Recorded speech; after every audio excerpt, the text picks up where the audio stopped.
Hello, everybody. Hello. Well, let's get started into the world of shelter catification. So, very briefly, because we're going to cover a lot of stuff today, but I just wanted to start. This is Kate Benjamin, cat style expert. We met about 12 years ago, and the conversation started almost immediately.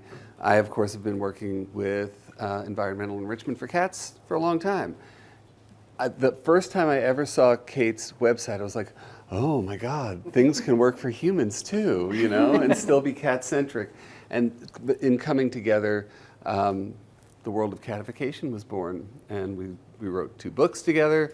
And of course, both of us are very rooted in rescue and shelter, and so applying the concepts of catification into shelter work was a no-brainer. So that's what we've been working on.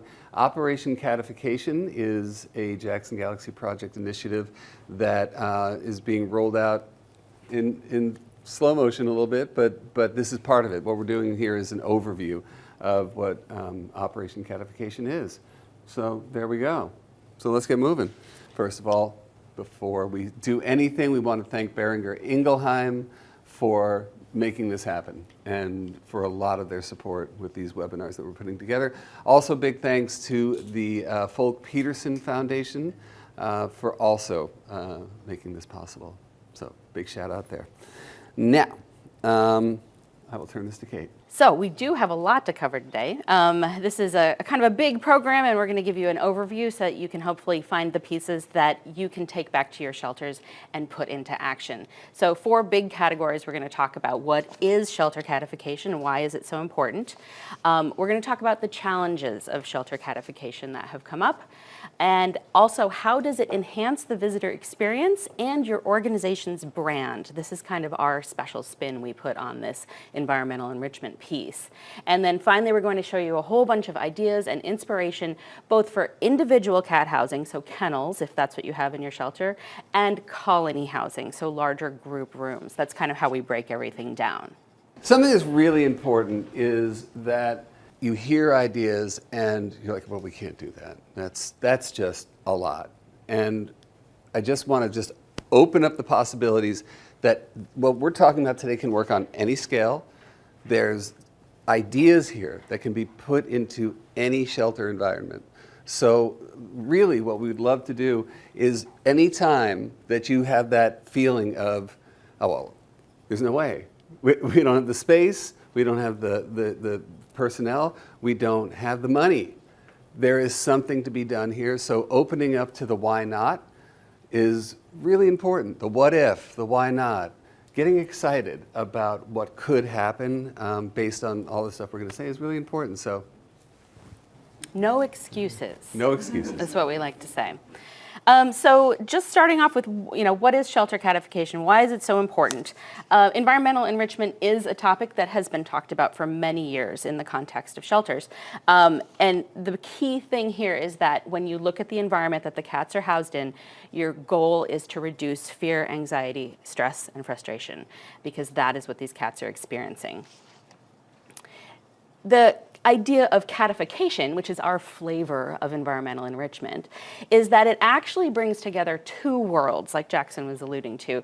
We have the whole cat behavior and environmental enrichment piece, but then we bring in human factors and interior design. And the space where they overlap is what is catification. And our goal is to really create a space that is wonderful for both the humans and the cats. And that includes all the humans using the space. So visitors, volunteers, staff. So all caregivers, potential adopters, things like that. The other piece of this is that the goal is that you don't look like the crazy cat person. There's that. There is that. It's really important, because when you think about what part of our job is, at this point in the quote game, it's busting the stereotype of what it is to be a person who lives with cats, because it immediately springs to mind. There was one person I knew who I was trying to get her to bring in a 3rd cat, and she was convinced she'd never get a date again for the rest of her life, because she would be the crazy cat person.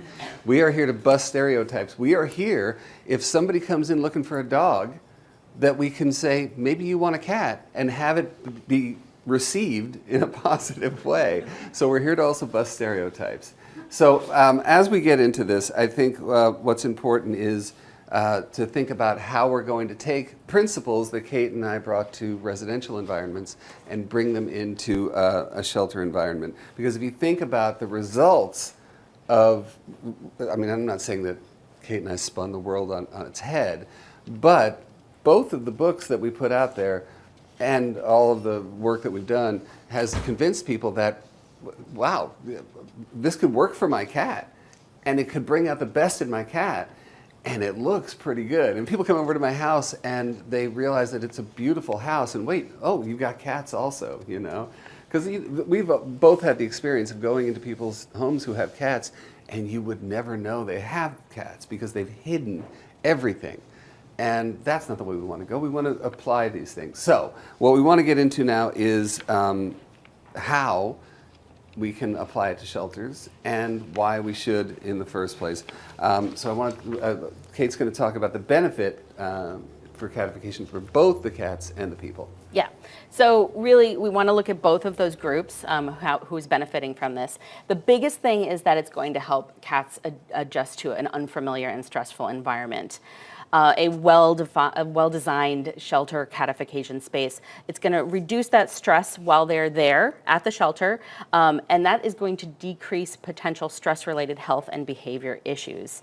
It's also going to provide cats with the appropriate mental and physical stimulation while they're staying at the shelter, and it will allow their personalities to really shine through. A really beautiful space has lots of benefits for getting those cats adopted.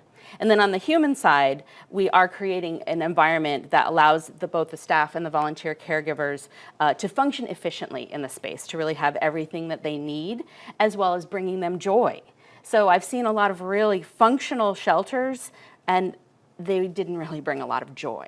You know, so it's supposed to be a place that gives cats what they need and gives humans what they need. You want to create a comfortable and inviting space for the visitors and potential adopters to enjoy spending time with the cats and really engaging with the cats. And then my favorite piece is that your catified shelter can really serve as a showcase to visitors and adopters of what is possible. So that maybe they're sitting there and they see a cat tree or a catwalk or something and they think, oh, I can do that at my house. And so it really is a teaching tool. It's a great way to have that outreach. And then that really, if somebody gets that excited and they go home and they do these things, of course, that's going to make that cat happier in that home. And then the other piece that we like to talk about is how making specific design decisions in your shelter catification can really define your brand and create a cohesive experience for anybody who's coming to the shelter going into these spaces. It sort of jives with everything that the brand image that the organization is trying to put forth.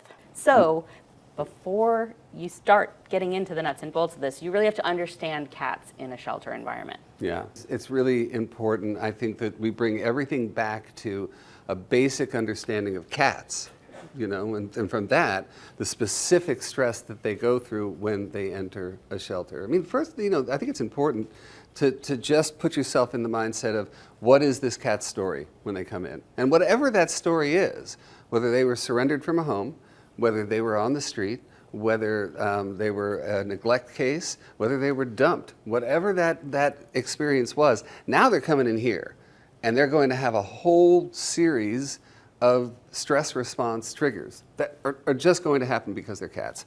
And you know, you think about the new and unfamiliar sounds, the sights, just the level of you know, because cats are energetic sponges and they are experiencing that overload right off the bat. They are confined, so they can't do what cats do, which is make the choice to make themselves smaller, to disappear a little bit. And in terms of what allows them to be cat, you know, that a cat being a cat, running, jumping, climbing, scratching, playing, hunting, you know, the sleep cycle, lights are on all the time. I mean, there is so much that's going to put a cat into a mind place and a body place where they're going to shut down.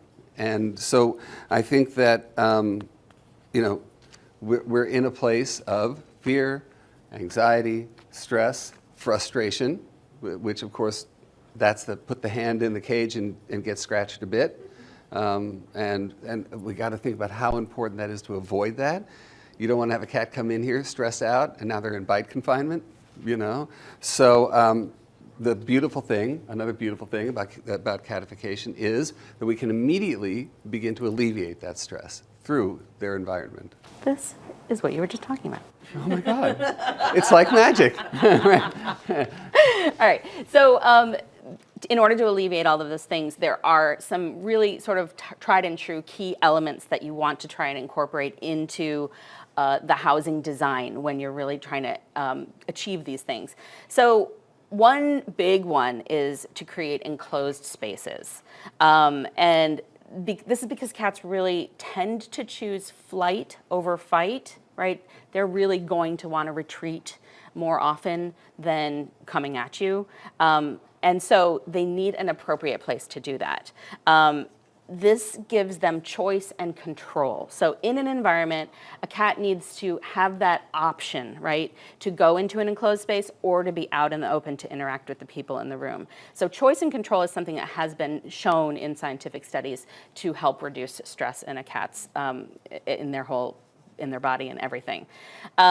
So the key that we want to emphasize is that you need to provide appropriate enclosed spaces and close off all the inappropriate enclosed spaces. So we talk about this in residential catification where you don't want the cat hiding under the bed, you want them out, so maybe you have a little, a nesty kind of a enclosed bed. Same thing in shelter design. You want to actually create these boxes and spaces where cats can choose to go in. And I know that there's a lot that they've been working on here that do a really perfect job of that. So making sure that that is an option in any kind of housing.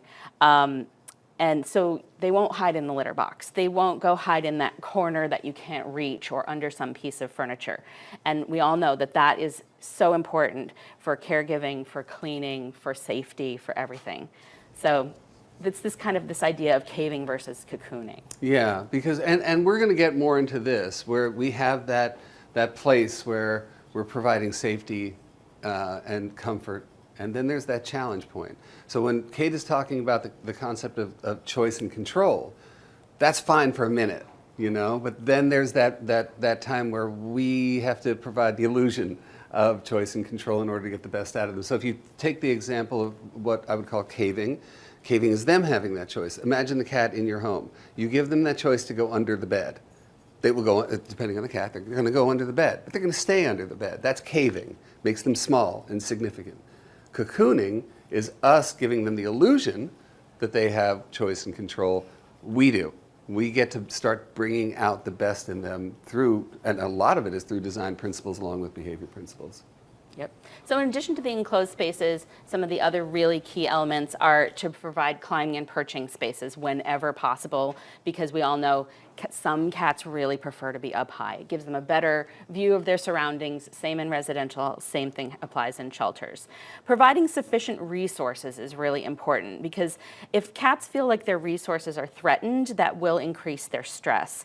And this is things like food, water, litter, soft bedding, toys, these enclosed spaces we're talking about, any prime perching or climbing spaces in the room, those are all seen by a cat as resources. So there needs to be enough for the population in that particular housing situation.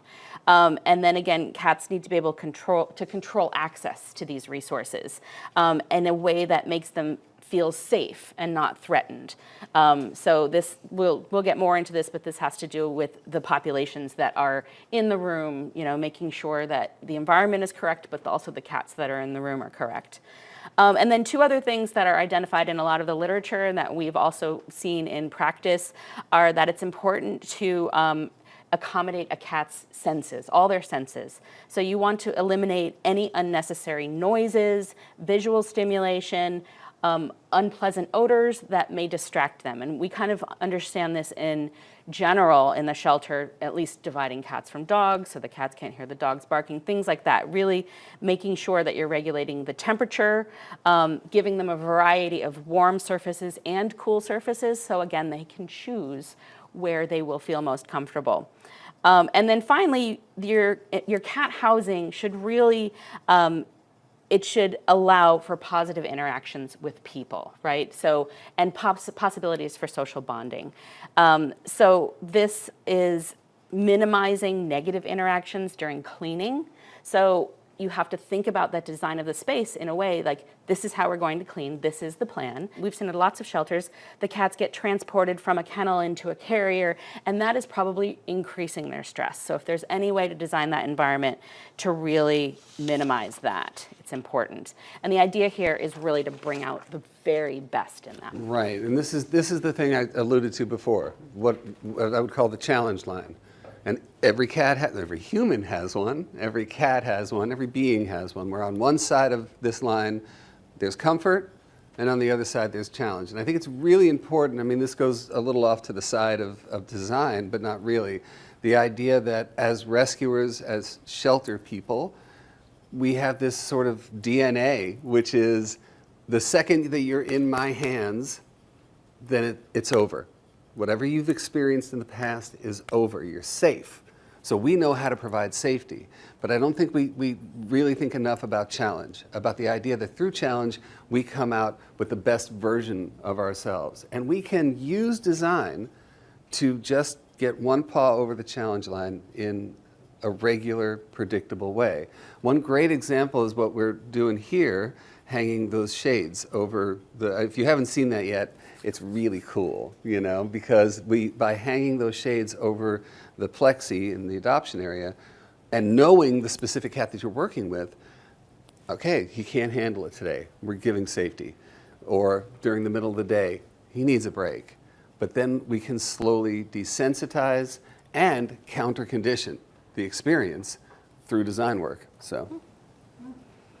So there are always we were just like, and these are all the possibilities, and now we have to we hear what come you're back thinking, and talk about the challenges. right? Yeah. We know that every time we talk to people about this, there's a lot of things that you're thinking, well, there's this, there's these things. So yes, these are the challenges that anytime anybody talks about environmental enrichment in a shelter that have to come up.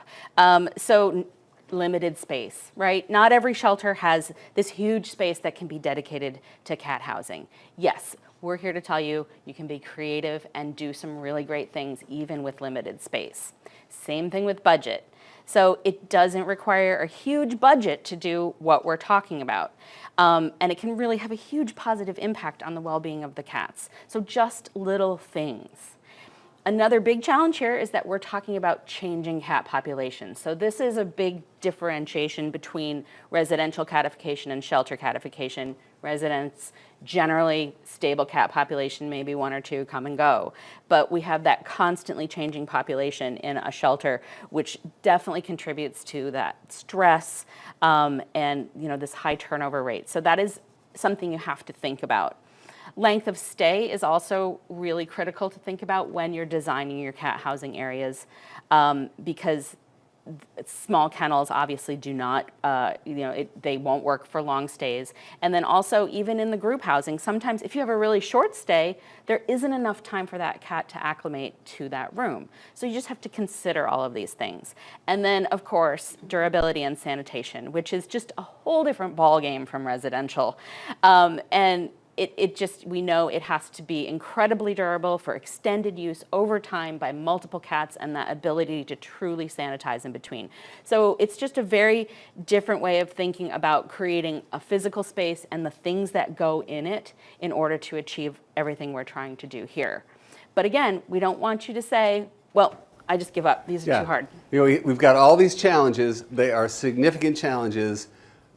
Okay, we're done, and there's always this possibility. Like I said, I'm just going to keep popping in here and go, are we in the what if mindset? What if we do this? Why not? Why not try a little something? Because there's a lot of the little things in here that can work despite what are significant and real challenges. There's still possibilities, there's still opportunities.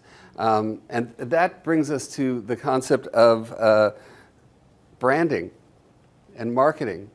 Because I think it's really important that we start to reshape the experience that the public has and the perception that the public has of what is a shelter. And the fact is that we can change that perception, but it has to be mindful and it has to be immediate.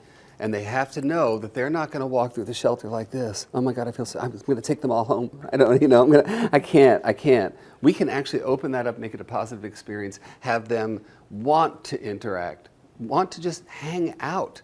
The idea of somebody just wanting to hang out here for a little bit is so important. And to that end, one of the things that we've worked on, and again, this is an open, mind frame thing, is applying retail principles to the shelter experience.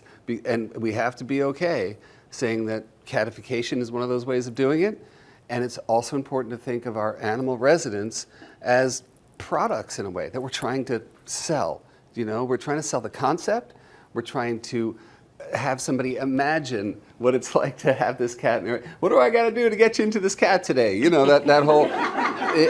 We have to remember that we're not just trying to get, the pity adoption. I feel sorry for you, so I'm going to take you home. That's not what we want. We want for the guardians to think of, oh, wow, I can do this in my home. And in the same breath, they are forming an opinion of this brand. And so you have that opportunity. Yeah. And so the housing where the cats are, where people come in contact with them, the design of that space is really so critical for conveying this image that we want to talk about, for facilitating easy viewing of the cats, interaction with the cats, at the same time reducing their stress. So you've got to find that balance. So keep the cats without stress as much as possible, but let them be seen. And so this idea of applying retail design principles, because that's a great place to look to, right? So you can look to what do they do in retail environments to showcase the merchandise. So 3 things that really apply in this shelter catification world are the idea of encouraging interaction, because studies have shown that shoppers are more likely to purchase something if they can touch it. Also, when you walk into a beautiful store, doesn't it have great lighting? It shows off all the product very well. So really thinking about that lighting that's happening in your cat housing spaces. It's not just dim fluorescence. You want to light it up. It will look cleaner. It will look brighter. It will look much more inviting. The cats will be easier to see. And then showing the product in context, right? Even if you're just shopping on Amazon, you usually see a picture of that fruit basket on a table in a kitchen or something, right? So we all know that if we can picture something in our homes, we're more likely to purchase it. Same thing. This is what your shelter catification does. It lets cats climb and scratch and play and rest, and then you can see them doing that in your home.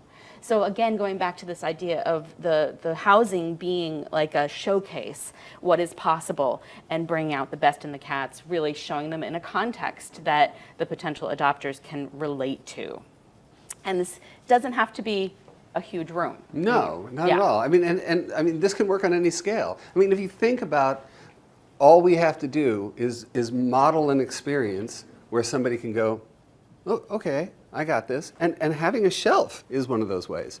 Watching a cat who is, who I would call the tree dweller, the one who gets confident walking across shelves, watching that cat be a cat. Think about the black cat experience.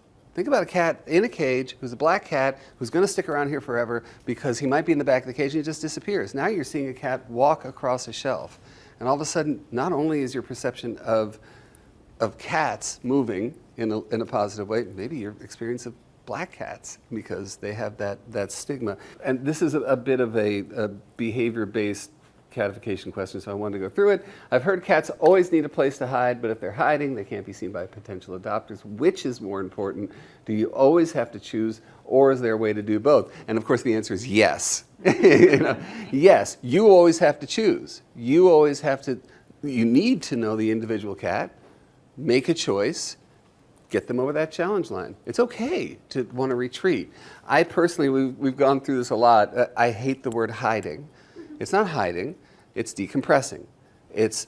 Cats will make a choice to bring themselves in order to re-engage in the world, to control that energetic sponge in order to bring in more energy. That's the choice they make out there every single day. I'm going to get small, then I'm going to hunt. And that's the thing. Through design, we can say it's okay to be here, but I'm going to also open this up to you in a way that through positive experiences, you're going to get that the world is a cool place. And I think that's why I wanted to talk about the next thing, because the best example that we've seen of this experience is cat cafes. The rise of the cat cafe has been a mind blower for people, and not only have they adopted a ton of animals nationwide, there's now cats in all 50 states, right?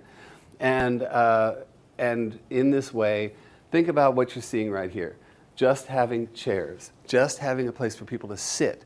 You're actually saying to them, we want you to stick around, The idea of a cat then jumping in someone's lap, now we're modeling that life for them. Just like that. We've just turned them. I just got to tell a quick story. And I know, Kate's always looking at me like, you cannot go on for 3 days. But I want to tell you this story. So there's a wonderful cat cafe in Chicago called Catcade. And if you've never heard of it, please look it up. They're great guys. It's an amazing space. Anyway, I was there a couple of years ago, and there was a guy laying on this kind of futon that happened to be in the window, and he was covered in cats. He had like 5 cats on him, just lying. He was reading a book, and they were just lying all over him. And I was like, well, you are an amazing, like, cat whisperer, Pied Piper kind of guy. He's like, yeah, I don't even have cats. I have no idea what this is about. I was just walking by, I saw the futon, I saw the cats, I was like, why not? I got to read a book. And here he was now covered in cats. Guarantee that guy now has cats, and he never considered it before. And that's one of the beautiful things about cat cafes. Okay, I just did my story. You're good. Sorry. What I love about this one, Daily Muse in Charlotte, the owner is an interior designer, but really beautiful integration of places for you to sit and things for cats to do and artwork, little hiding spaces. There's always sort of local requirements about whether or not if there's food being served, it can be attached to a cafe or it has to be divided. And so we can see lots of challenges around that. But beautiful lighting. This is in Los Angeles. You were just here recently, Cat Cafe Lounge, right? Central focal point of a climbing tower that really is a beautiful element, but also gives the cats that climbing ability, and then they can go out across the bridges. But really, very different aesthetics. Each one kind of has conveys a different brand feel. There's just so many opportunities here for really, really great branding and consistency throughout the space. So I really feel that there are a lot of cat cafes that can be looked at as really great examples. It is kind of a blurry line between cat cafes and shelters. And in some cases they are the same. And also shelters are providing the cats. So this whole world, you can see, is starting to be influenced by some of these principles that we're talking about. And one of the things, like for instance, in this place, and I just have a relationship with these guys, so I know this for a fact, but let me just point out a few things. Can you go back to okay. So we've got this, in the other slide you saw, and you can see it again, that there was branding on everything. And what you don't see on the opposite side of the room are the t-shirts and the mugs and the bowls and all this stuff, all branded and using their color pattern, their palette, which we'll get into in a little bit. But the other thing that I just wanted to get back to was just the modeling and the opportunity to engage with other rescues in the community. So for instance, this place, all of the cats that come here come from a place called Stray Cat Alliance in LA. So in allowing people into this experience, they're also opening them up to what else is in the community, how there is support amongst, and there is synergy, and there is conversation among, so that we don't put out that feeling like we're all in our own little island of rescue. Yep.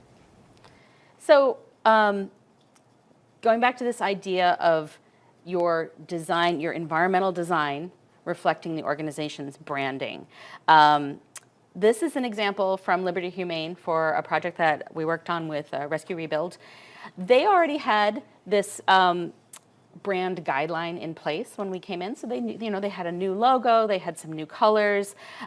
These things were starting to be carried out in some of their marketing materials, but the Cattery, and we'll show you a picture of it later, had none of this. And so our goal was to translate this into the environment. So this is what we did with the cattery. So you can see sort of, I also talked to the executive director, and she really wanted something that was very funky and eclectic and represented the community and pattern and texture and the colors of the brand.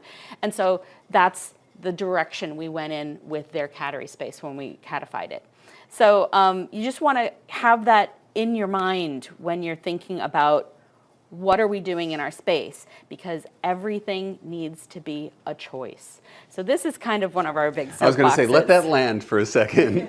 Everything Yes. that we do when it comes to presentation, design, and how the cats interact with space is a choice on a sort of macro level and a day-to-day level as well. Like, I mean, when people are, you know, a lot of things that are used in cat spaces are donated, right? So you don't have a choice over what color or style they are. But instead of just throwing everything in the room, pick through and make decisions and make a wish list and really consciously choose the style, the colors, and make it a decision. Don't just make it the blanket explosion. Yeah, the blanket explosion happens at the nicest shelters. It happens everywhere.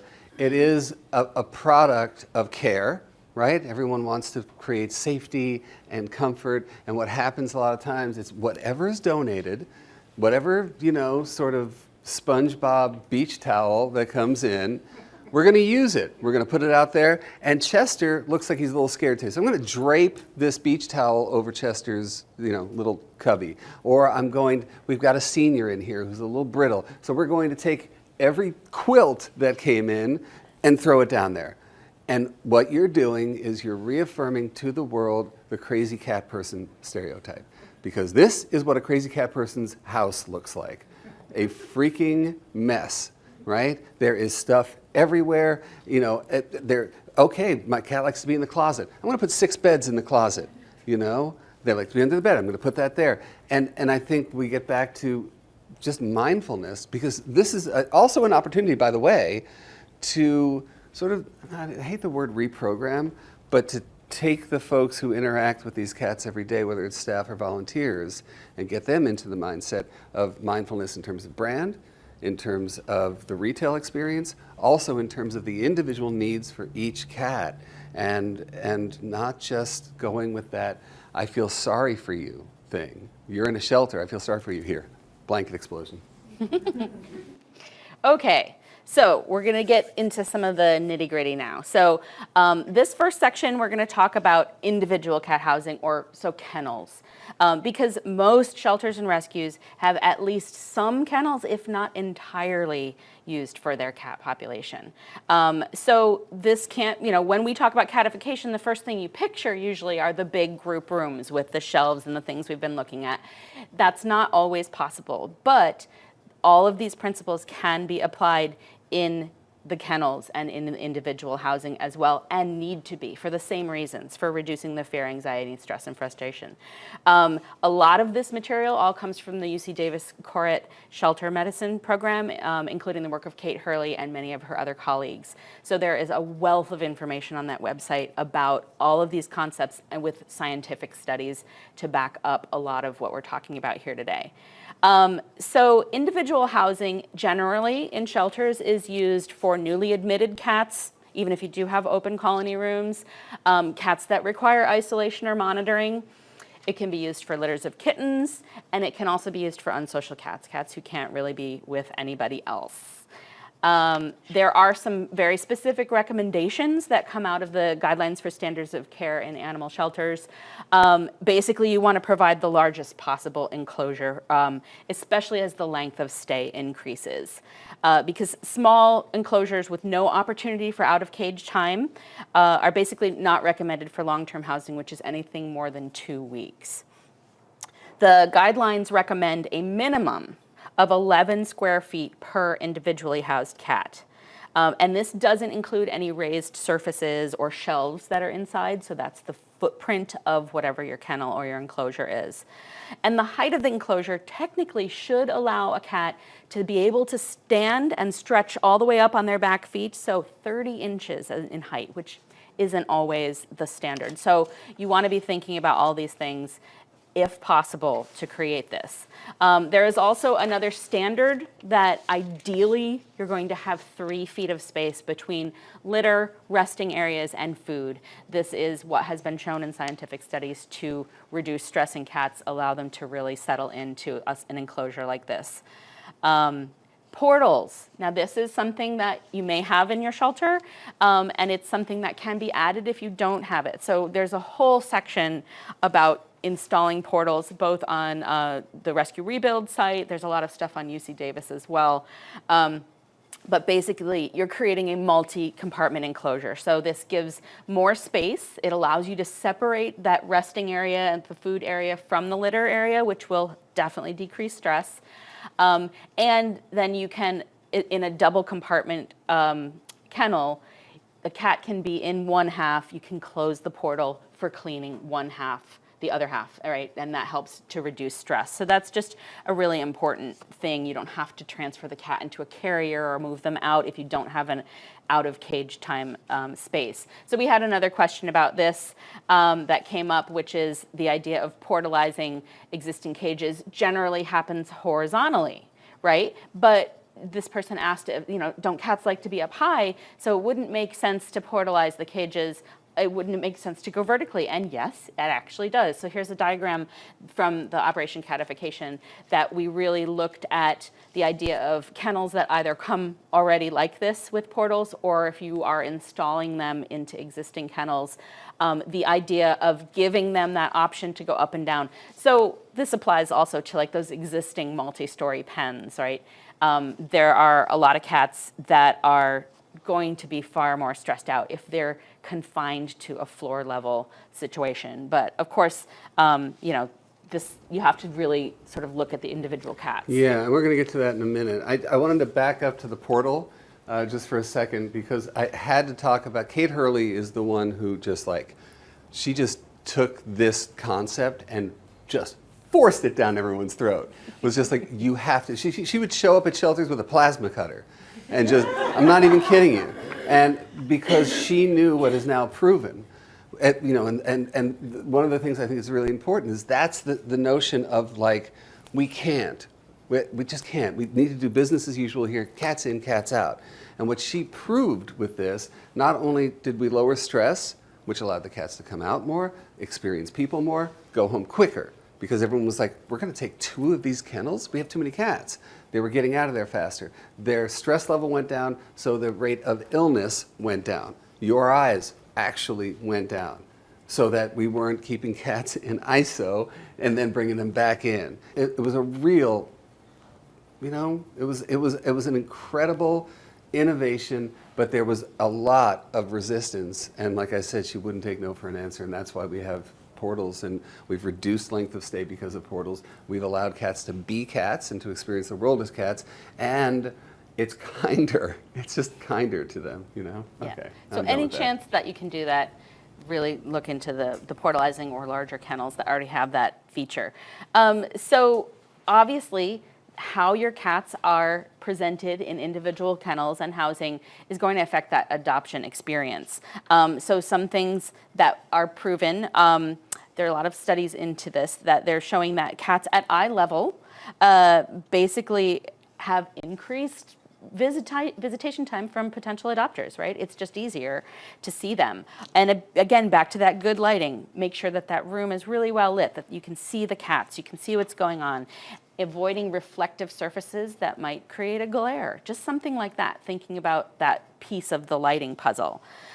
There are also studies that show that having toys in the enclosure with the cat, even if the cat doesn't play with it, increases the attraction and the amount of time that somebody will spend looking at that cat. Keeping the cats active are very significant to getting them adopted faster. So if they're just sort of hiding in the back, but anything to keep them active in that enclosure. So anytime that you can encourage interaction with the cats, even in individual housing, that is going to increase that connection with the potential adopters and get them adopted so much quicker. And I just wanted to use this opportunity these are all of our general principles. One of the beautiful things about it is we can then focus on the individual cat. I think one thing that's important is just observation And through the observation, we get to know who they are. So when they go home, we get to say, for instance, Chester was at a lower cage down here, kennel, sorry, enclosure, whatever. And in that area, we saw him shrink to the back and never come out, and he never got seen. Now, Floyd, down there in the bottom, was always like reaching out, saying hi. So that means that Chester needs to go up. I know these are very simplistic thoughts, but it gets to know who that cat is, and it clears the way, even in individual housing, to start thinking about, again, we're not just sheltering, we're enriching. We're bringing this cat out. We're getting to know who they are so that we can prepare them for their best lives. And that can still happen in individual housing. Yep. So you really do need to include some of these enrichment elements in the individual housing. So one of the most important things is raised surfaces and enclosed spaces. They'll be far less elaborate than in a big open colony room, but it's really important to either look for kennels when purchasing new ones that have built-in shelves. Most do these days, because this research has been shown and has been very much taken into account by most of the major kennel manufacturers. So portals, raised surfaces, you're going to find that in a lot of examples. The other really important thing is to create decompression zones if you don't have any built into the kennel. So if you're just dealing with the regular stainless steel cages, you might be able to have the privacy curtains that can be taken down, or a cage cover. A lot of people use blankets draped over a shelf or something that's inside. In larger kennels, there might actually be room for a carrier inside. And then... Hold on, can we go back for 1 second? Can you go back to the slide before this? Because you had said this before, that one of the things that was proven was that, again, we were talking about the idea of touch, interaction, that with something like this, there's a higher level engagement than if you have plexi, right? Yes, yes. But then, yeah, so a solid plexi surface doesn't allow for that interaction with the cat, which may be for a specific reason within the shelter. But the bars do allow for the better interaction, but the connotation of the bars. But this is where I think this is brilliant, because the connotation of bars is jail, is the pound, is sadness, right? We all know what that feeling is. A simple choice here was horizontal bars. Now we just by that momentary perception, we got to remember where we are as a culture. We sit there and scroll. We have instant thoughts, shorter attention spans. But this is one of those sort of unconscious little branding choices that I thought Snyder did really, really well. So, yeah. So they've really been paying attention. So anytime you are creating this ability for a cat to have a decompression zone inside an individual kennel, you got to make sure it has proper airflow, that you can still see the cat, get to the cat for cleaning, for observation purposes. And again, back to this idea of, what is the aesthetic? Is this a kennel that a potential adopter is going to be looking into? And do you just have an old cardboard box in there? Blanket explosion. Make a decision. Yeah, exactly. I mean, we have the beach towel back draped over that place. And I do want to, again, remind us, what these decompression zones are. It's a chance for that cat to recharge, re-engage. It's not just this.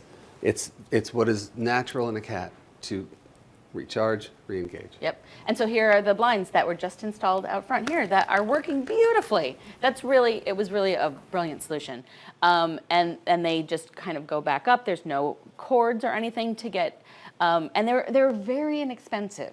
And this is what part of the brilliant thing. I think each one of these panels was like $30. Yeah, so they were relatively So even if the lifespan isn't brilliant, we didn't have to sit there and try to reinvent the wheel. And one thing I want you to notice is with this guy. So, and again, but it's really important as the supervisor, whoever's in charge of these guys, to think about, because the concept will be Chester looks scared, I'm pulling down the shade. But this halfway mark right here, you see how that alone, if a cat is just on that line, just by going halfway and not giving him that sensory explosion, that we allow him to re-engage in a more measured way. So. And the other thing that happened here is that, luckily, the width of those windows, which was already established, happened to be the width of a standard size stock blind. That was just luck, Because right? otherwise, because if those all had to be custom made to a certain size, it would have cost 10 times more.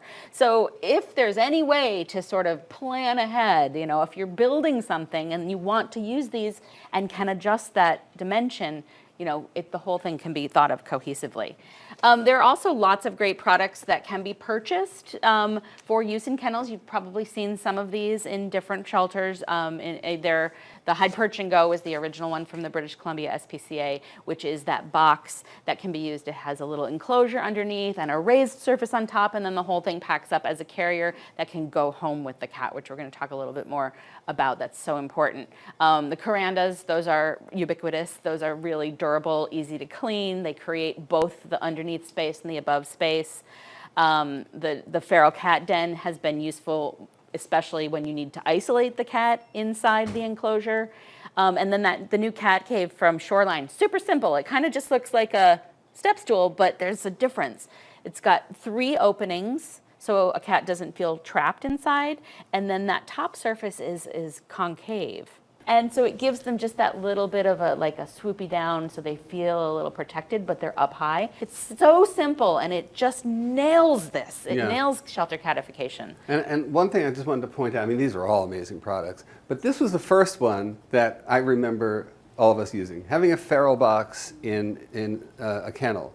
And because it was always in our minds, we just got to give these guys, and we call it a feral box, but really it is for, what do you want to call them, a wallflower, a scaredy cat, or somebody who's just come in and is experiencing overload. The idea that we can slowly challenge them. First day, this is what is facing the out.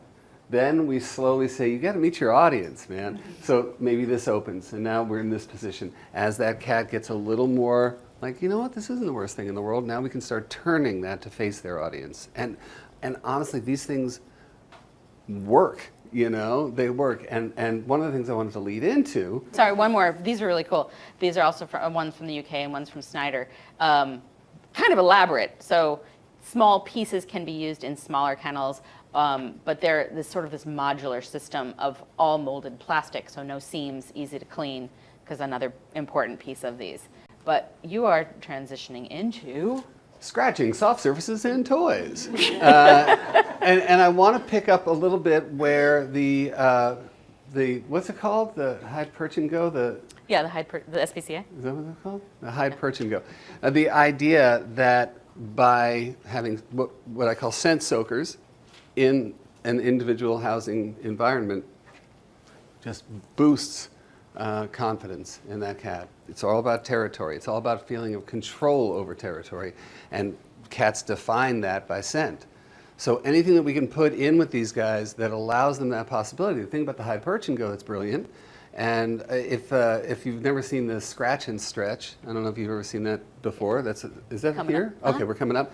So these things not only allow the cats to mark with scent, but they go home with them. So when they're transitioning into this another new unfamiliar environment, they have a defined zone that says, this is me. And that's just so important. And the donation of toys is really important, because toys can also be scent soakers, and beds and towels and blankets, or whatever, obviously within the marketing parameters here, but things that can go home with them.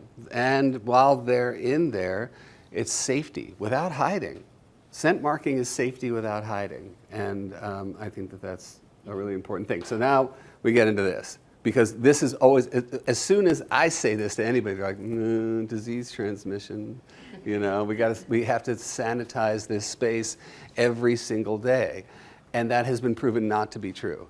So we can spot clean and leave some of these soft surfaces in for those individual cats. If that cat identifies with that piece or that toy, we can actually keep putting it in there with them and not run the risk of higher disease transmission. So I think that was a bit of a mind blower when that myth was kind of exploding. Because the reduction of the stress will actually make them right. tolerate any potential diseases better. So here's the stretch and scratch that he was talking about. You've probably seen these. It was designed specifically for shelter use. It's a tiny little cardboard scratcher. It's about 7 inches by 3 inches, and it has little twist ties so it can attach into the kennel. Cat can use it while they're here, and then they can take it home with them and it has their scent And think on it. about it. I mean, that I've seen that last from intake to adoptions to, I mean, intake to the adoption area to the new home. And that's brilliant. So, because as they're just living in fear when they first come in, just rubbing up against it, touching it, putting a visual mark and a scent mark. It's brilliant. And these things cost nothing. I mean, they're really inexpensive. I would totally recommend anybody who hasn't had the stretch and scratch or the scratch and stretch or whatever. They could have a better name, but I think that I would totally recommend this as a starting point for all the things we're talking about in terms of individual housing and how catification can help. Yep. So the hammocks are a great way to create that raised surface, but it also gives you that soft surface that they can really use as a scent soaker. So these, and then this is something that I designed as part of the Operation Catification program. We call it the Kennel Capsule. So this is kind of a DIY plan that can just be made with basic materials available at any, Home Depot or whatever. And it's painted and polyurethane, and everything is caulked the same way that Zach from Rescue Rebuild recommends that shelters do for all of their custom-built cat furniture. And so it's easy to sanitize between cats, but it has some soft surfaces, cushion above, cushion below, so raised surface hideaway. The curtains were kind of an experimental thing that could be something you could take off or put on depending on the individual cat. And then this scratcher is made with a mailing tube that has sisal glued around it, and it's held in place with some bungee cords. So that is one that you could have volunteers make a whole bunch of these and keep them in the back. This one can go home with the cat that's been using it. You clean up the cube, wash the linens, and then put a new scratcher on. It also has a toy attached to it from the top. So this kind of hits all the points we just went over: raised surface, enclosed area, toy, scratch, soft surfaces, and soap And anchors. one of the beautiful things about this Kate, is that it's also it's a wonderful opportunity to get your volunteers thinking about what is a cat. What is a cat? What are their needs? So that they can start educating past just making something. And the idea here was that it can be customized, again, to match your aesthetic, your colors. It's kind of simple, and it was designed specifically to fit in a standard stainless steel cage. All right, So- we're into the larger. Now, but it's larger individual. Now, And group. This is and all group, together. yeah. But I want to start again with that reminder of, I'm that guy who keeps poking here, that and we've worked with plenty of shelters like this where we don't have it. We don't have the space. We don't have anything. We have room for cages. That's what we got. We want to start thinking a little bit outside the box, and what do you have? You have offices, you have closets, you have something, and honestly, it may sound like I'm being glib about this, but I'm not. Any space that you can provide for a cat to be out is crucial, just crucial, for them to be able to do things that are, I was going to say species specific, but I won't.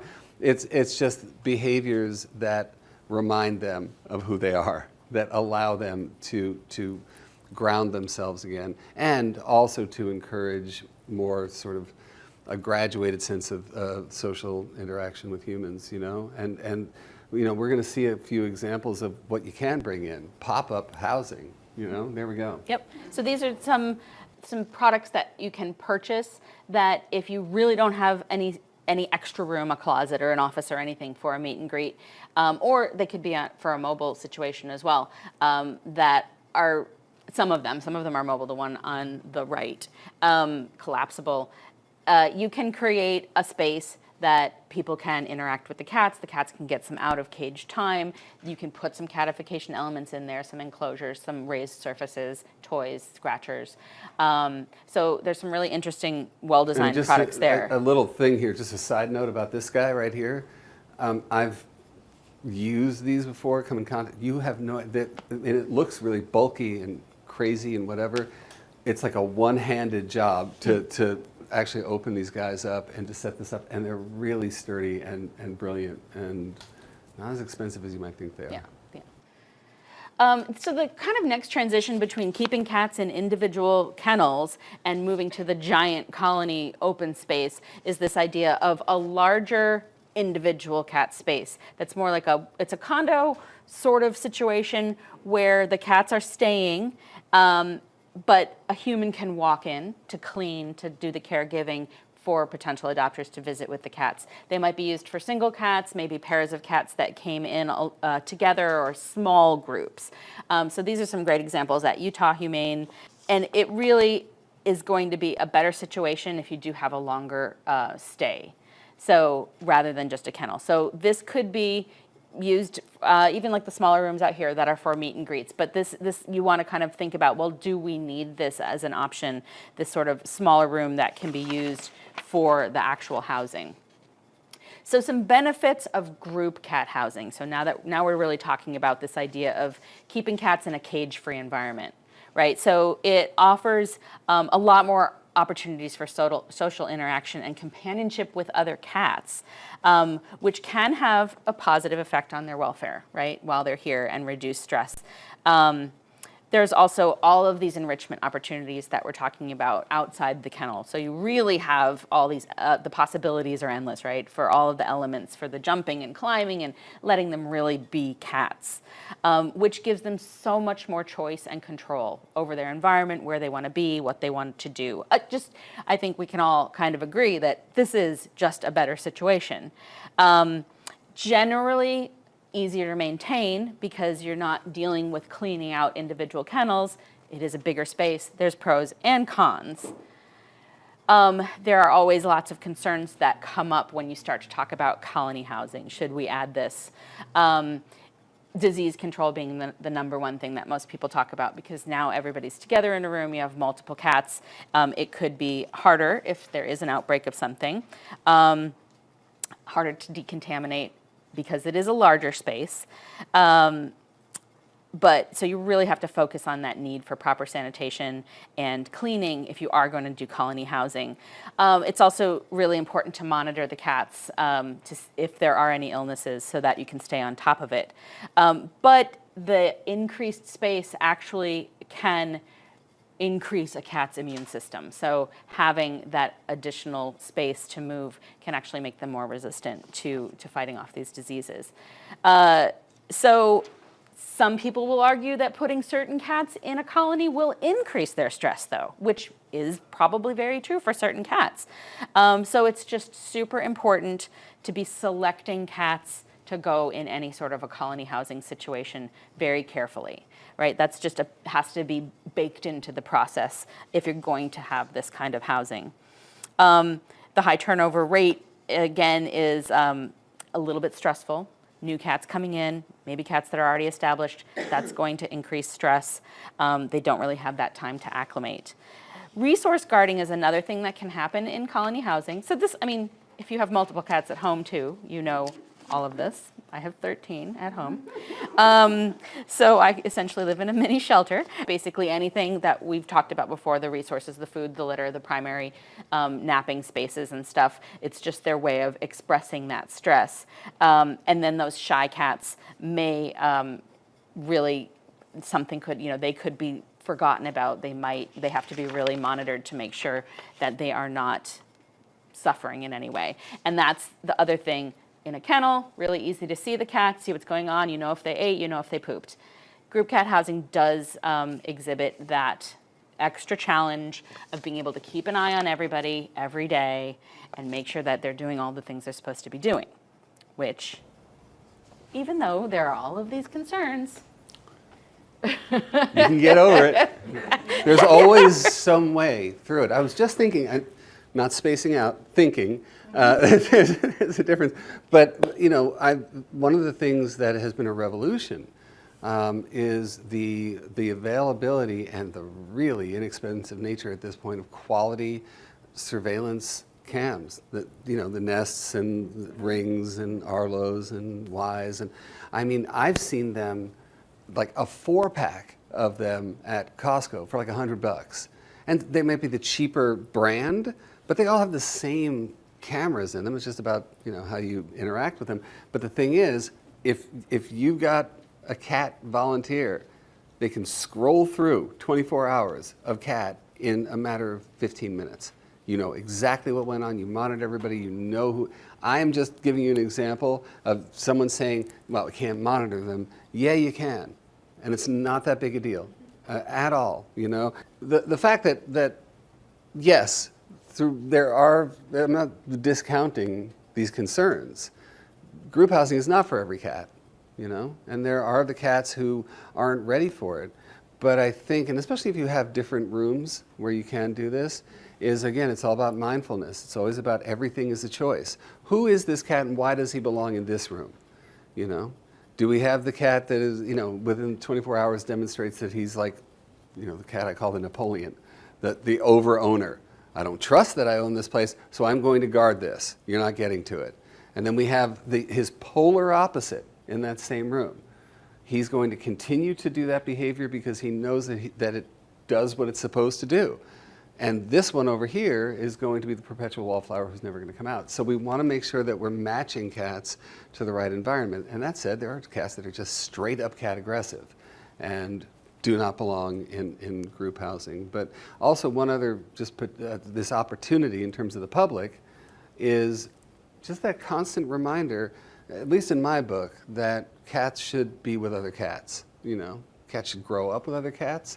Kittens should be adopted in pairs. People should be always thinking about the idea of cats being with cats, and we get to demonstrate that. Okay, so a few more nuts and bolts regarding group housing for cats, again from the Guidelines of Standards of Care for Animal Shelters. Group housing does not mean more cats per square foot. It actually means the opposite, because in group housing, the cat needs to use space between them and the other cats in order to manage their interactions, right? They're not just isolated with their own set of resources. They don't have a physical barrier between them. So they need to be able to navigate around. So you need a little extra space. They need personal space, right? So the recommended allocation is 18 square feet per cat as opposed to the 11 square feet when you're talking about individual kennels. So for example, if you want to house 10 cats in a colony room, we're talking about 180 square foot minimum. But it does not mean bigger is better. So that does not mean if you have a 40 square foot room, you should put 20 cats in there. Really, the guideline is no more than 10 to 12 cats per room, no matter the size of the room. If you are lucky enough to find that you are in a space that has a huge room that you want to use for colony cat housing, you might consider breaking it up into smaller spaces. Yeah.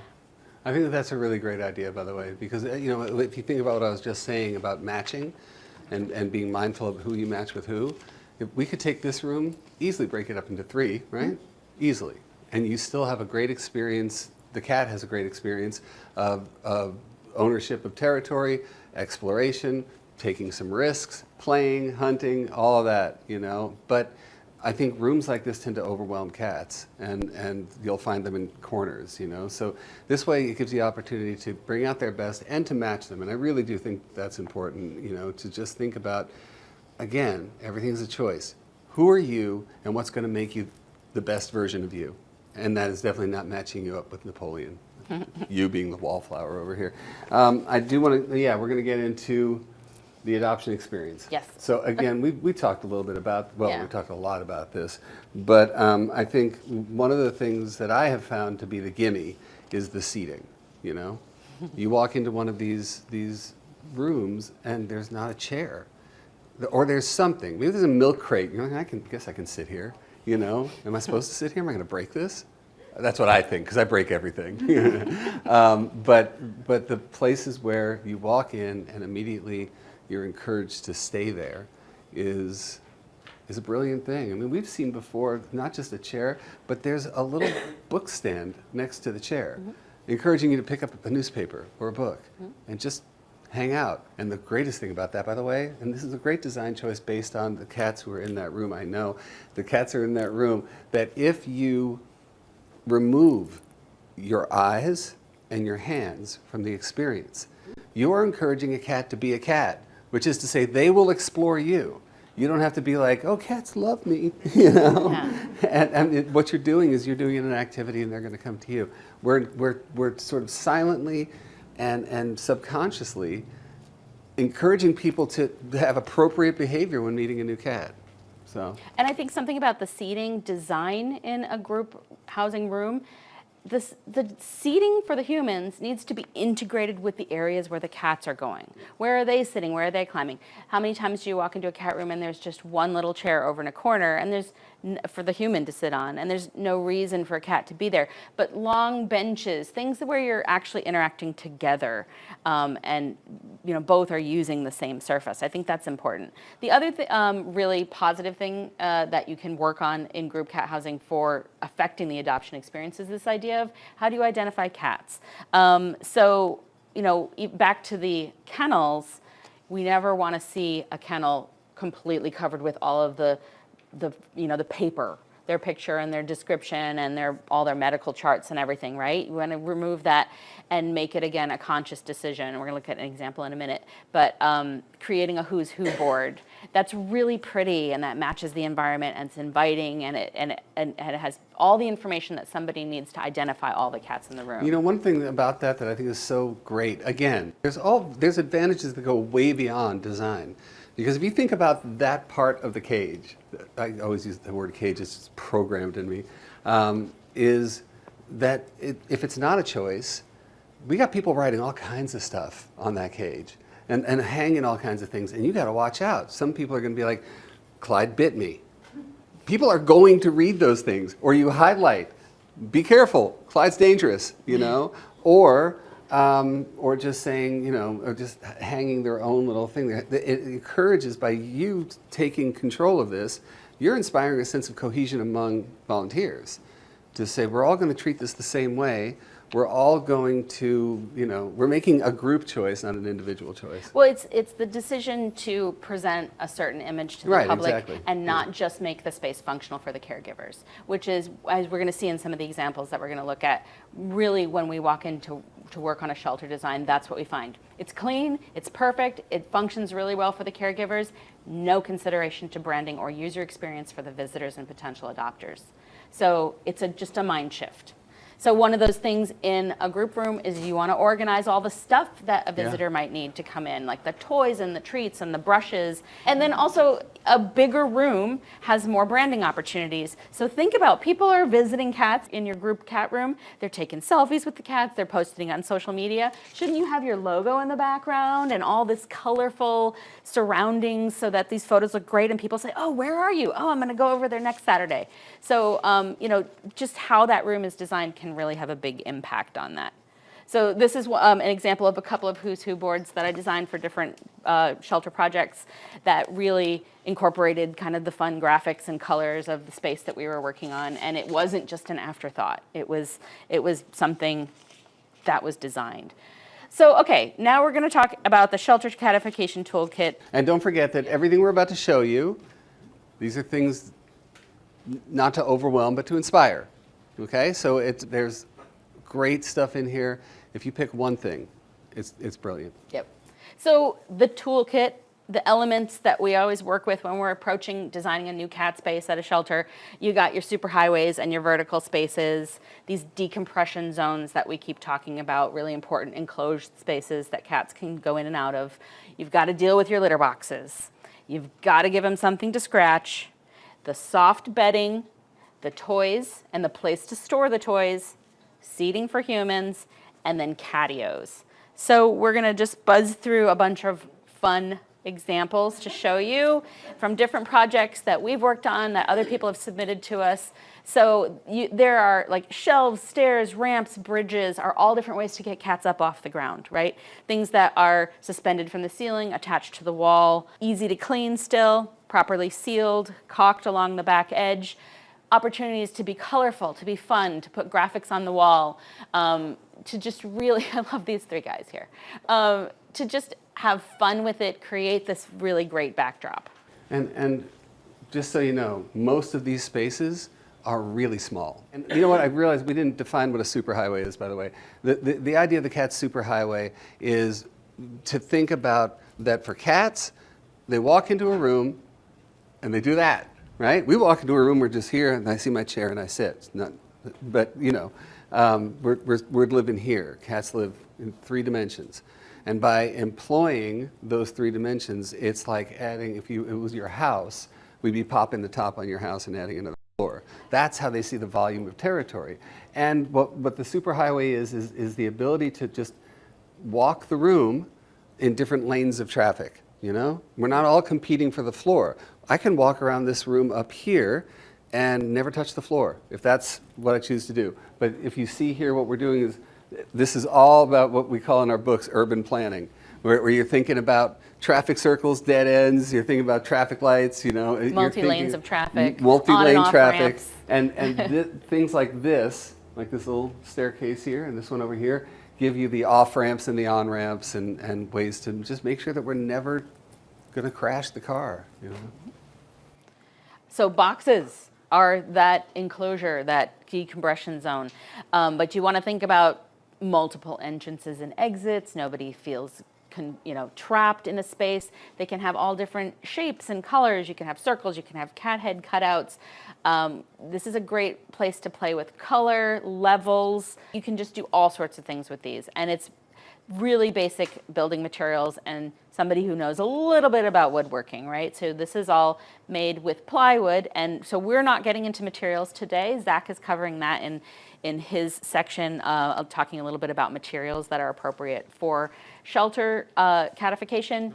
But generally, you can build things out of wood, which of course at first sounds like a no, because it is an absorbent surface. But if it's properly treated with several coats of paint and sealed, all crevices are sealed with caulk, and then it has a final coating of polyurethane, it really can be pretty durable and extremely cost effective, as well as very easily customizable to the design that you're going for.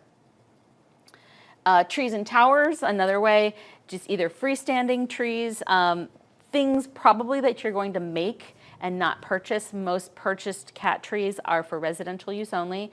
I mean, there are a few companies that do cater to shelter trees, but you can do something like this white one here, and this one here at Best Friends. There was already a pillar there, and then shelves or boxes were added to it to create a really sturdy cat tree. So lots of different ways to approach that. It's just a different thing. It's more of a vertical and a floor standing thing than what's on the walls. Hammocks, as we talked about before, great as scent soakers, can be put in the boxes, can be put on the wall, really give that element of that soft comfort sinking in.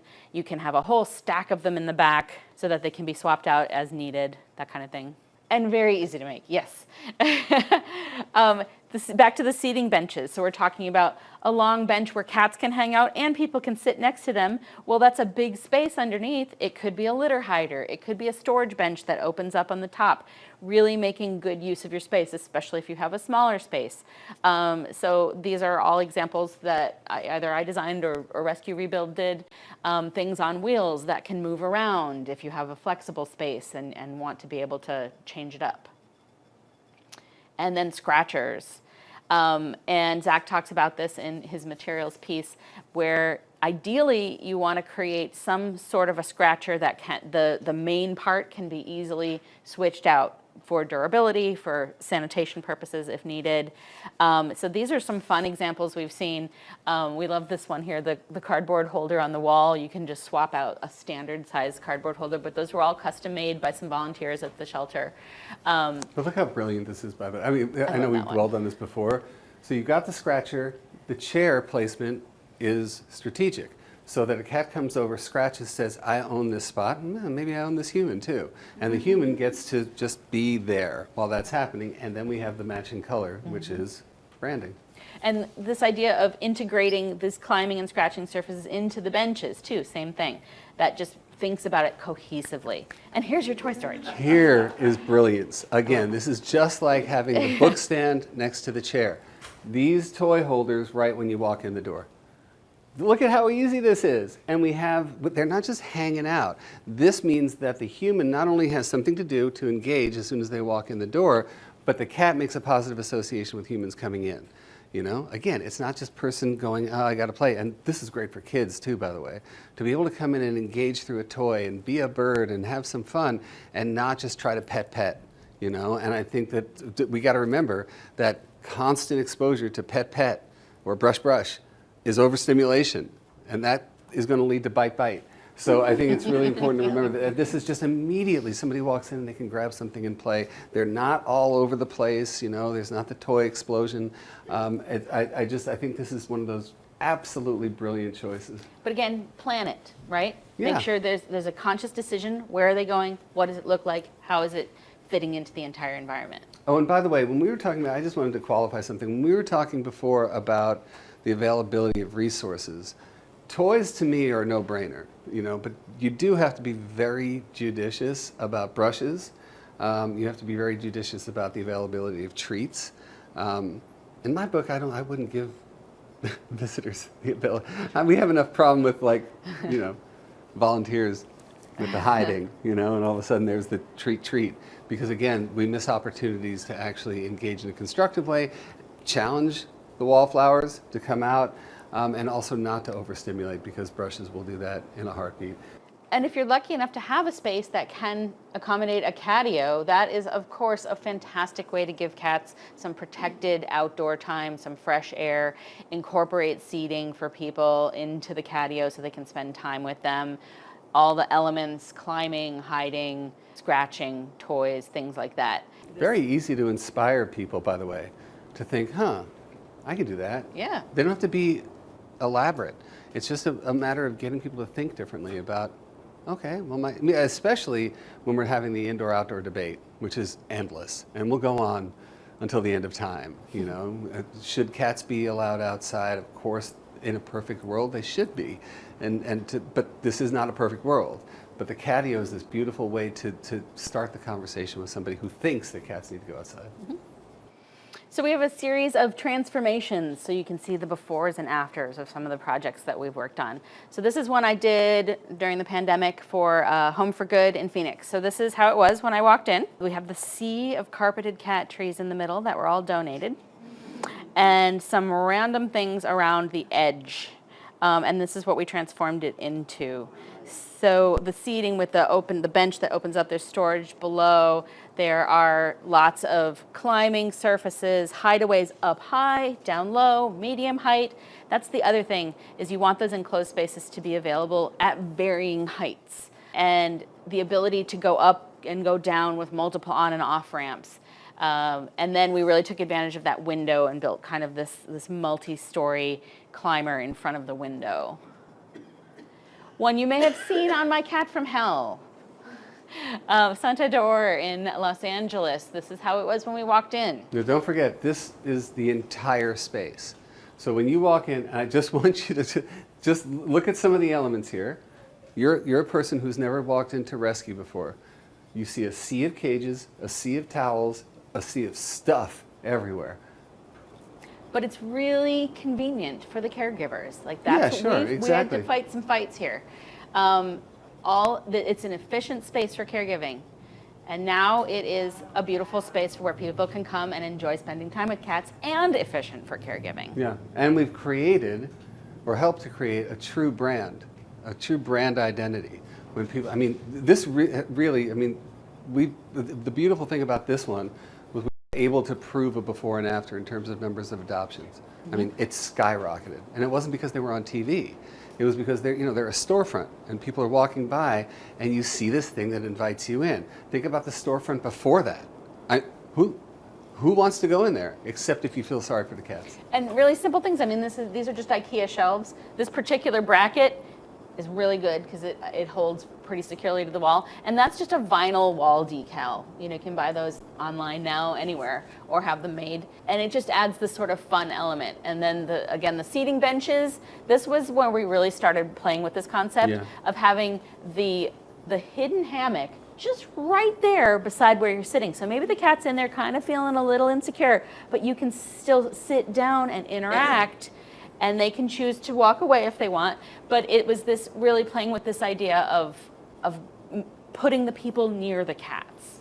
And we also, I think one of the things that was really, this piece here, we talked about this piece for hours and hours and hours, because this was the main focus here. How the hell are we going to store things in this small space without piling stuff up here and this cabinet and all of a sudden it's a mess?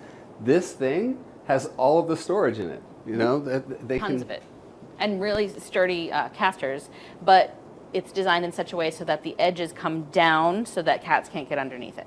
Oh yeah, Really and that was important. another thing, by the way, that because it was on casters, if the choice is, you know what, we're just going to move this a little bit off to the center, so it's not in the center, they can just Or make for that cleaning. choice. Or for Cleaning cleaning, persistent. exactly. This we worked on over the pandemic as well up in Denver, Dumb Friends League. So they had just built a beautiful new facility, and they had this strip of 5 cat rooms, but they hadn't done anything in them. And so we used their branding colors and transformed each one so that they're similar. We took advantage of the windows. We gave cats ways to sit in front of the windows and walk across this bridge that goes across the window. And we gave them lots of ups and downs. Each room is a little bit different, but very similar and cohesive. Nice seating benches that also serve as litter hiders. And you have no idea how tiny these rooms are.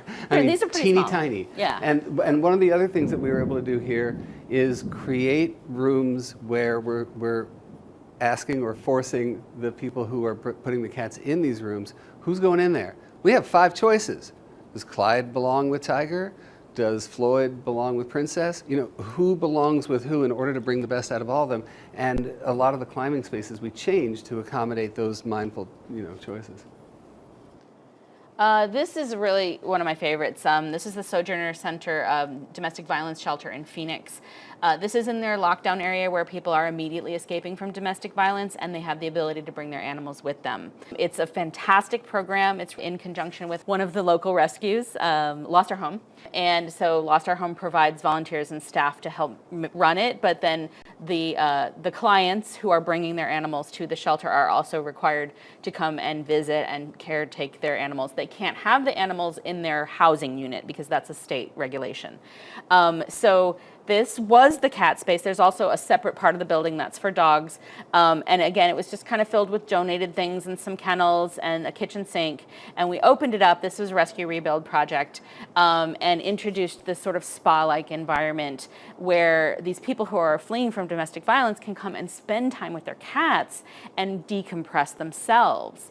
And so, I mean, just go back and forth again. Yeah, I mean, because right? truly, this was brilliant. Because you broke down a wall. yeah, so this became a very large space, and they actually don't have that many cats at a time in there. They have a cap, and the cats do stay in again, there's some more regulations we're dealing with, just local regulations, so there has to be an enclosure for each cat. But the cats now can come out, and it really is thinking about everybody who's using this space, making it delightful and relaxing and calming in a very difficult time. And also, I mean, imagine again, it's not just about the human fleeing this domestic violence, it's about the cats. And we know that those who commit the violence in the first place usually start with the animals in the house and they graduate up. So the fact that we are building this environment that slowly allows them to re-experience social in a positive way. And the outcome is always positive over and over and over again. By the time they leave there, we're helping to take that trauma and work through it, And of course, it's not like we're getting to the top of some kind of mountain, but at least they have the confidence to re-engage with the world. Well, and also many times people don't leave a domestic violence situation because there are threats towards the pets. Right. So this is back to Liberty Humane, where we looked at their branding guidelines. Look at this place, my God. I know. I mean, I love this. Go ahead, sorry. So this was, again, perfect example of extremely functional. It was clean. It had everything the caregivers needed. They have to have cages, again, for regulations. But we at least made some changes here in this main big room, and see up above we created this whole, we added that shelf and then gave them ways to get up and down on both sides.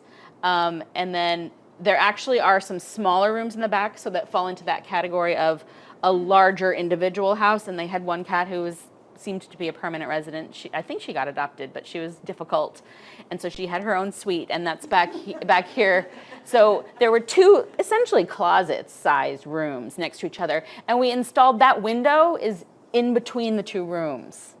So we just installed a window there to open it up, give some light. The cats could see each other but not interact. Or it opens up if you want to make it a double wide, 2 small spaces together. So just thinking kind of outside the box and trying to, and we replaced all the doors with glass doors, so the whole thing really opened up quite a bit. Go back one more time, because here's the thing. Go back to the original. Because this just represents, as Kate was saying, going from functional, thinking outside the box a little bit. And that involves the thing we've been talking about this whole time, which is just man, what if we do this? Or why not? You know, and the idea of just with very little. I mean, was it a massive project with this main room? Because there's a lot of it that's really just flooring. rearranging. It was flooring and surfaces and rearranging the kennels, Yeah, 'cause adding it's a couple making- new, and they portalized everything. Right. Yeah. But I think that you brought in the basic concept of retail awareness. So by just saying, do we need, why don't we just move this here? And then, of course, obviously constructing other pieces. But now you just turned this into this, I can breathe in here. And maybe I want to hang out here for a minute. And boy, I like these guys. So that's our dog and pony show. Yeah, and again, I'm going to bring it home one more time. Before we end, I'm going to bring it home one more time. We've presented a whole, and we presented elements to that whole. And if you employ any of those elements, you win. The cats win. So just remember, there is a whole lot of why not, you know? And I hope that that's the one thing, if anything, you can take away. Thank you. Awesome. And just there are some resources that will be at the end of this. Programs that we also think provide fantastic information. And if you were wondering where some of the scientific research came from, here are the references. That's one great thing, man. Anytime someone wants to argue with you about any of the yeah. points that we made here, having science on your side rocks. Because, you know, that the burden is on them to try to prove their point. Right. But I really think it's important to be grounded in that. You know, I mean, we're working together with them. So. I'm just talking about, like, winning arguments. Oh, yes. All right. Well, thank you guys for coming.